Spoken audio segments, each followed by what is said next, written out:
Madam Deputy Secretary, Madam Ambassador, fellow GLIFA members, colleagues, and friends, thank you all for being here today on this historic occasion. Today we are flying this progress flag for many people, and in doing so we are remembering and honoring those who serve and have served our country with honor and dignity. And we are inspiring a new generation of public servants to enter those doors, no matter their gender identity or sexual orientation. Today we fly the flag for Andrew Ference and the numerous other colleagues who decades ago took their own lives when State Department investigators confronted them, harassed them, and intimidated them to disclose their sexual orientation and even out their friends and coworkers. We also fly the flag today for Jan Kirk and the thousands of other employees who, despite their commitment to public service and despite their commitment to defending our nation, were fired simply because they were gay, lesbian, bisexual, or transgender. In fact, on a summer day in 1965, some of those fired employees protested just right here where we're standing, while inside the building, then Secretary of State Dean Rusk told a bunch of laughing journalists, quote, "The policy of the department is that we do not employ homosexuals knowingly. And if we discover homosexuals in the department, we discharge them." Today we also fly the flag for David, for Michelle, for Robin, for Bob, for Jeremy, and the countless other LGBTQI employees and allies who have fought from inside those walls to change policy and unlock those doors so that people like me and thousands of others can serve the country we love with pride, with dignity, and with respect. And lastly, we also can't forget when our beloved red, white, and blue flies above that rainbow of colors, it sends an important message to the world that the United States is a country that values diversity, values equity, and values inclusion. It helps LGBTQI people around the globe know they are not alone, even if they live under regimes that hunt, arrest, torture, and kill them. Thank you again for being here today, and especially to all those who helped make today possible, including my good friend and fellow GLIFA board member, Shalom Constantino, who is somewhere out here. And especially a big thanks to department leadership for their commitment to building a more inclusive and diverse State Department. And with that, I would like to turn the podium over to someone who's been instrumental to those efforts, the Deputy Secretary of State, Wendy Sherman.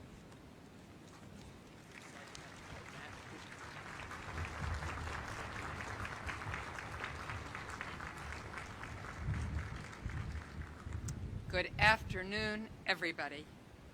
On behalf of President Biden, Vice President Harris, and Secretary Blinken, and every one of my colleagues at the Department of State worldwide, welcome.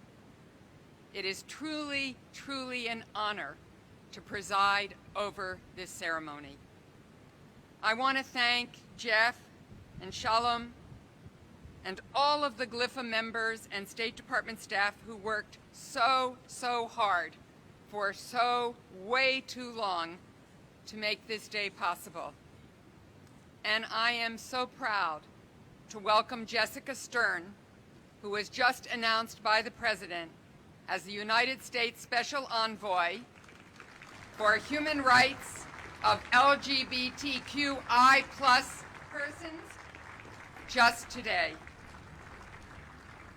We are so happy to have you and your partner, Lynn Davis, here with us today for this event.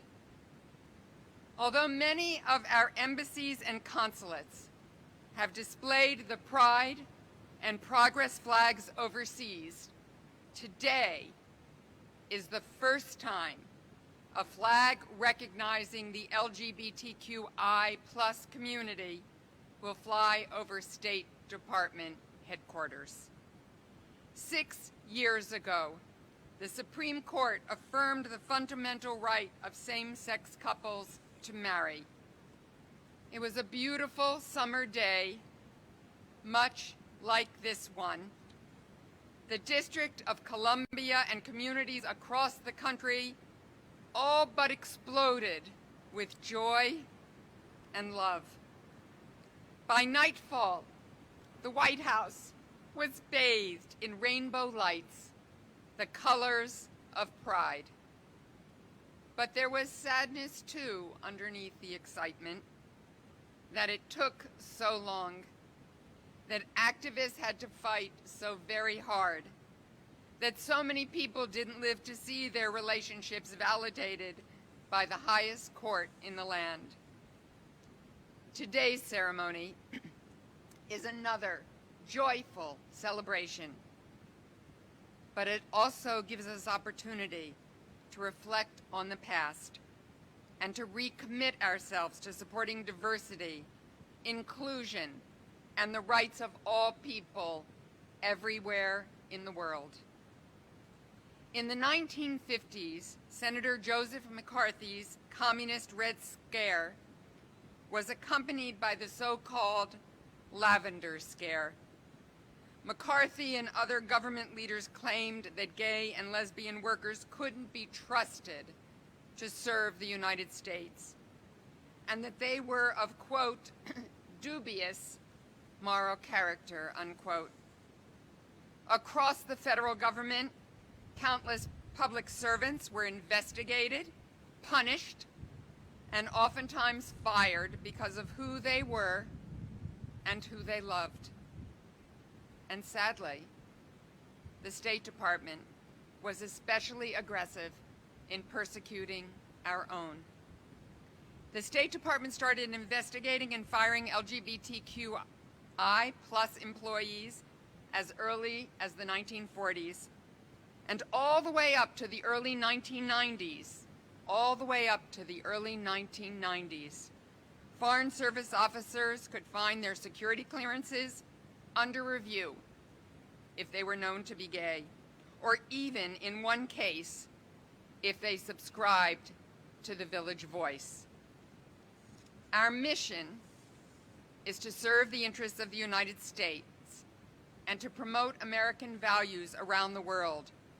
Our ability to stand up for human rights, for democracy, and for justice overseas is utterly dependent on the actions we take here at home.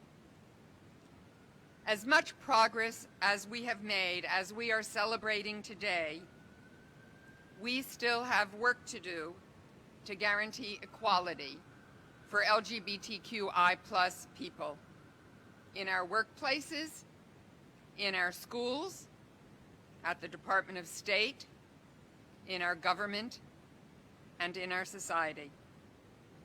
We raise the progress flag today as a signal to people everywhere that the United States is firmly committed to doing that work and to fighting for LGBTQI+ people at home and everywhere. And we raise this flag in recognition as well of the countless civil service and foreign service officers, locally employed staff, contractors, even us appointees, past and present, who have worked to change the State Department, the country, and the world for the better. Now I want to welcome a new colleague to the State Department that represents the commitment that Secretary Blinken has made to diversity and inclusion, Ambassador Gina Abercrombie Winstanley, the State Department's first Chief Diversity and Inclusion Officer, to say a few words before I return for this wonderful event to raise this flag. Madam Ambassador.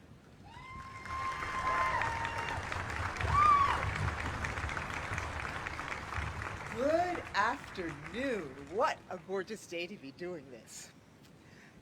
We recall in his June 1 proclamation, President Biden called upon the people of the United States to recognize the achievements of the LGBTQIA community. As we welcome our new colleague, Jessica Stern, as the Special Envoy for LGBTQI Rights Abroad, we celebrate the great diversity of the American people. And we stand in solidarity as they wave their flags of progress high.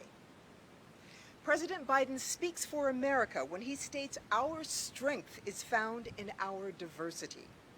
America is stronger at home and around the world when we are inclusive. As one of his early acts in office, Secretary Blinken created my position, the department's first ever Chief Diversity and Inclusion Officer, and my office reports directly to the Secretary. We lead the department's efforts to ensure that the workforce of the United States State Department comes to look like the country we lovingly represent. We must finally ensure equitable career outcomes for all of our employees.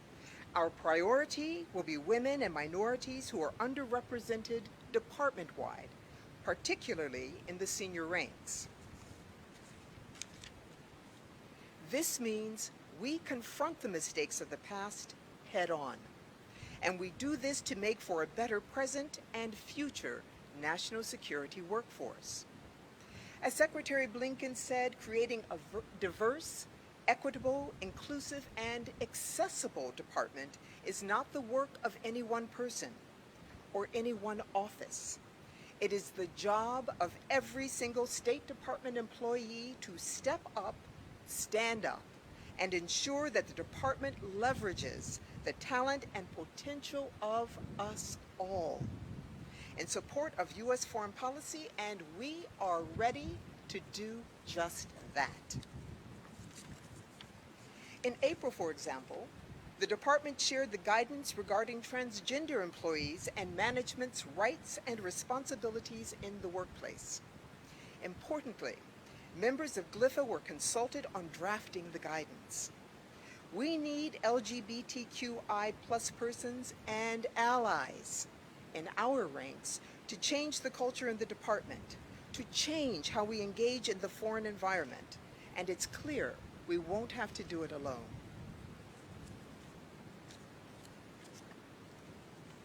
My team and I will continue to work in consultation with employee affinity groups like GLIFA and their allies to make policies that reflect the true needs of the department and will strengthen the community.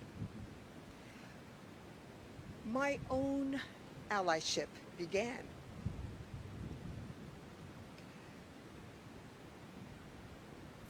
before I knew that I was going to be the mother of 2 gay children. Having my own experiences as a senior career diplomat, an African-American woman, inside this institution has given me firsthand experience not only of the discrimination in the workplace and our ability, however, it has given me an experience of our ability to successfully combat it. My legacy in this role is to lead the Secretary's efforts to ensure we all feel valued and included, now and for generations to come. Thank you, Madam Deputy Secretary.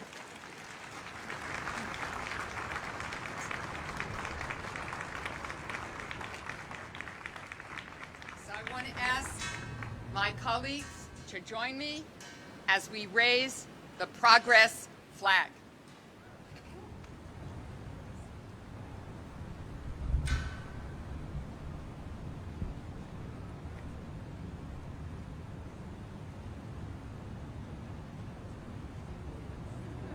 Beautiful.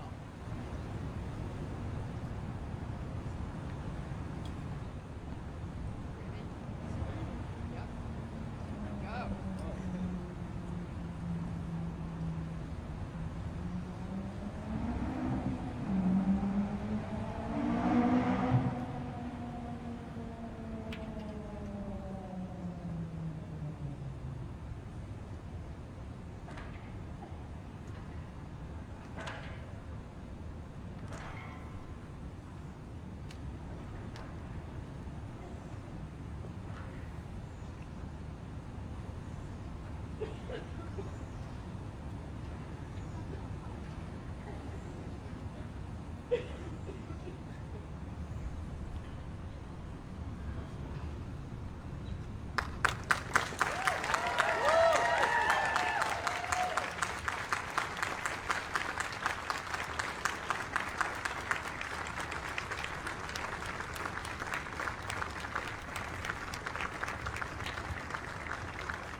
Thank you all for coming. That concludes today's ceremony.